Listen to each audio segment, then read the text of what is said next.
Hello, hello, hello, and today we are looking at 10.4 ellipses. So an ellipses is an oval, that's all it is. We've been looking at circles, we've been looking at parabolas, now we're looking at ellipses. Alright, so here my essential question today is how do I graph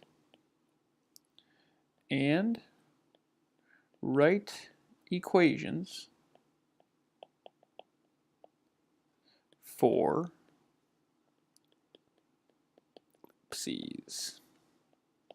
Alright, so that is my essential question today and what we're looking at. If I go on to our notes here, we are looking at these two ovals that I have. So these are the two types of ellipses that we have. My first one here is a horizontal ellipses, and my second one is a vertical ellipses. So it's a vertical ellipse. Alright. Looking at the horizontal one, the horizontal guy has a big, long guy right here. That long axis is called the major axis. Okay, so the longest axis, so the horizontal one in a horizontal ellipses or ellipse is called a major axis. All right, so now here it also has this short axis, so this short distance right here, this is called the minor axis. Okay, so major and minor axis. The vertical one here, this guy has this length right here. That is the major axis. That's the big long one. So now that's vertical. And then now the minor axis is this guy right here. That is a little bit shorter. Okay, so that is the minor axis, the shorter one. All right, this guy, if I look on the left, has 2 points that are on the left and the right that are on this major axis. These are called the vertices. So this is a vertex, and this is a vertex. Okay, so the vertices or the vertex lie on the major axes. Okay, and if I look over here, it also has 2 points that are on the top and on the bottom. So these are on the minor axes, and these are called the covertex or a covertice. So this is the covertex. And so those are the main parts of this ellipse, but there is also 2 points here. Okay, these 2 points on the major axis are called foci. All right, they're two focuses, I guess you could say. So plural of focus is a foci. All right, so there's 2 foci that are on that major axis. All right, going on to this vertical one, we have these 2 points that are on the top and the bottom. So these guys are on the major axis right here. So these guys are called the vertex. So now the vertex for a vertical are on the top and on the bottom. Okay, so now that means that over here on the left and the right, these guys are my covertex. So this guy over here is my covertex. All right, so make sure that you know the difference there. A vertical guy has a covertex on the left and the right, and a vertex on the top and on the bottom. Okay. Last but not least, the foci now are on this vertical. So the foci are on the vertical. All right, so we're going to look a little bit more into what those foci actually are, but the real main thing for today is that you just know that the foci are there. Okay, so we'll look into those a little bit more and what they do a little bit later. Okay, so the main thing here is all of these things, the vertex, the covertex, and the foci are all right there. All right, moving on, we have characteristics of an ellipse. So if we look right here, this is the main equation for an ellipse. Okay, so we have x squared plus y squared over a squared plus b squared equals 1. Every single time we're going to have to equal it to 1. Okay, and what I want you to write down here is that I have a is greater than b. So my A is greater than B in both of these guys. So notice the difference here in these two equations between my horizontal and my vertical is that I have A squared is underneath the X squared here, but over here my A squared is underneath the Y squared. So that is going to be how we tell here. If my A term is underneath my Y squared, then it's a vertical ellipse. But if my A squared is underneath my X squared, then it's a horizontal ellipse. Okay, so these guys here tell us what the vertices are, the co-vertices and the foci. So my vertices are plus or minus A0. So that means I go over A and up 0. I go over negative A and go up 0. And my co-vertices are 0, B, and 0, negative B. My foci here are the C value. So if you look here, there's no C in these equations. Okay, so and that C comes from down here. I can find that C by taking C squared equals A squared minus B squared. Okay, so that's how I'm going to find that C today. All right, notice that over here, these guys are backwards. Okay, so for my vertical one, my vertice is 0, up A, and down A. And then it's plus B up 0, and then minus B up 0. Okay, so notice there that those guys are a little bit flipped around. So our main goal here today is going to be able to figure out if it opens up horizontally or if it opens up vertically. Okay, so let's look at some examples here in these guys. So if I look at example 1, I can tell myself here that A squared is equal to 121. Because that 121 is in place of my A squared. Okay, now I look at my B squared. My B squared is equal to 100. So now if I look at both these guys, I can say that my A is equal to 11, right? So if I take the square root of both these guys, I can get 11. And if I take the square root of B squared, if I take the square root of 100, I get that my B is equal to 10. Alright, so that's great. I found out what my A is and what my B is, but now I need to ask myself, does this guy make a horizontal ellipse or does it make a vertical ellipse? So if I look here, I look at my 121. So I know that 121 is greater than 100. So that means that my X squared has the greatest one underneath it. So that means this guy is going to open up, or it's going to be a horizontal ellipse. Alright, so that is going to be a horizontal ellipse. So you could draw yourself a little sketch here saying this guy's going to be a horizontal ellipse. It's going to go over here. So there's going to be 2 points that are right here. Those are my vertices. So that's my vertice and that's my vertice.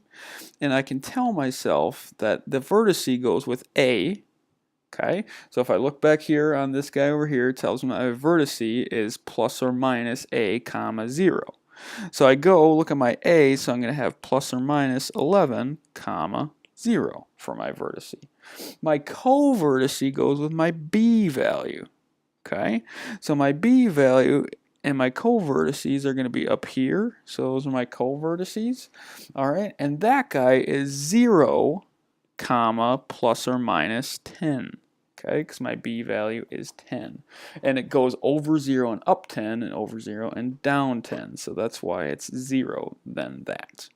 Okay, just a little bit of scratch work here. If I have my foci, that goes with my C. I don't know my C right off the bat, so I have to use that equation, C squared equals A squared minus B squared. Okay, so I know that my C squared is equal to my A squared is 121 and minus my B squared, which is 100. Okay, so now I know that my C squared is equal to 121 minus 100, which is 21.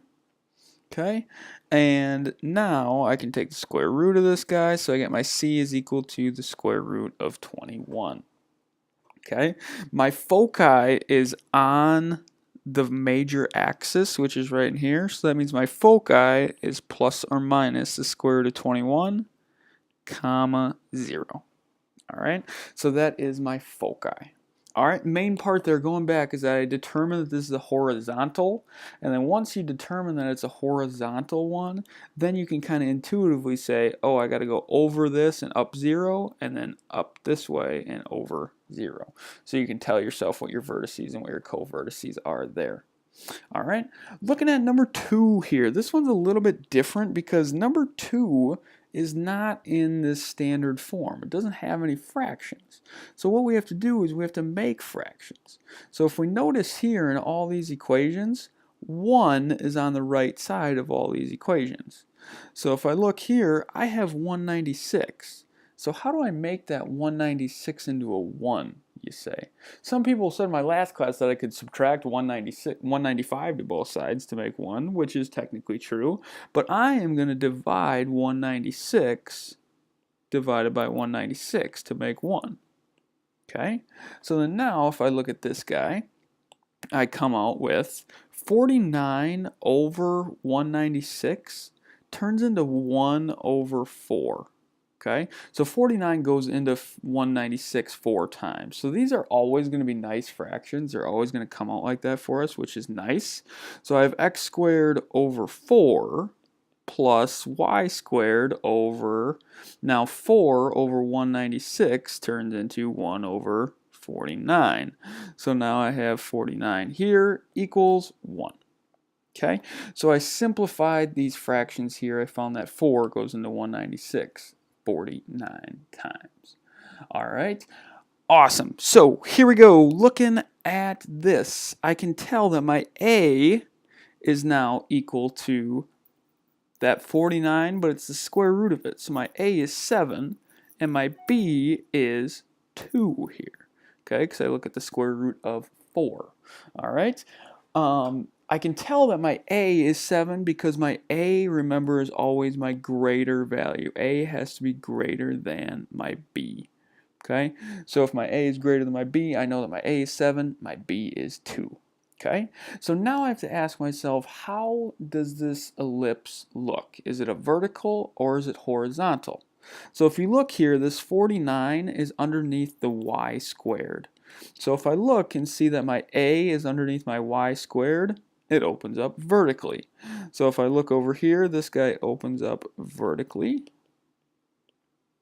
So this is a vertical one. Okay, so if it's vertical, I know that my vertices are going to be on the up and the down. So that means that I go over 0 and plus or minus 7 now. Notice that this guy is kind of the opposite of this guy over here, that plus or minus 11 and 0, because you go over 0 and up 7 to get that vertice. Okay, so now my co-vertices are on the right and on the left. So then those guys are now going to be plus or minus 2, comma 0. So you go over 2, up 0. Now my foci goes with my C. I don't know my C yet. So I have to set C squared equals to A squared minus B squared. So this is going to be 49 minus 4. Okay, so 49 minus 4 is going to be 45. So my C is equal to the square root of 45 here then. Okay, so now if I go through, I look at my foci is going to be 0 plus or minus the square root of 45. Okay, because my foci are going to be, if I draw my ellipse here, my foci are going to be on this vertical axis. All right.